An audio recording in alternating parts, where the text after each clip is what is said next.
Welcome to Playing with Inference, a podcast about the intersection of generative AI and games. Today, we're talking about how AI can be used to accelerate game development. Yes, joining us today, we have Irina Pereira, who, because startups are so easy, is running two of them.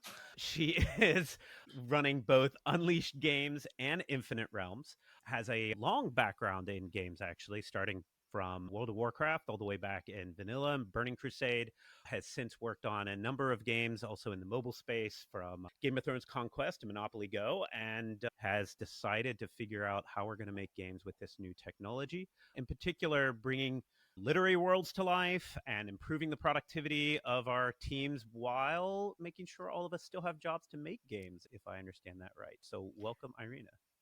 Thanks so much for having me. I'm happy to be here. Awesome. For those that don't know you or your teams, I know that you were actually at a bunch of events. So we were at GamesBeat together, but I'd had some friends that went to the live service game or live services thing in Austin a while ago, and they were like, you need to talk to Irina. And yes. And then did you go to New York Tech Week as well? Were you?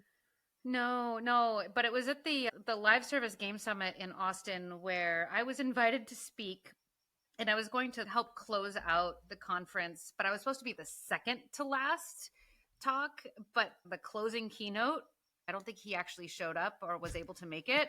So I inadvertently ended up being the keynote, which no pressure. I've Right. never done a keynote before, but yet here we were.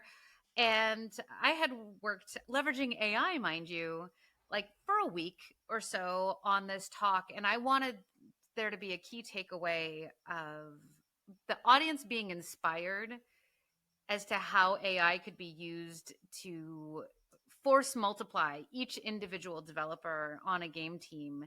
And like one of my favorite things was I had a slide of like Rosie from the Jetsons folding laundry, because we want Right. AI to be folding our laundry, not, doing our work for us. And that was my core premise: is how do we use AI to be able to bring games back into possibility? Games like World of Warcraft, which now people say MMOs are too expensive, we can't develop those, all of that crap.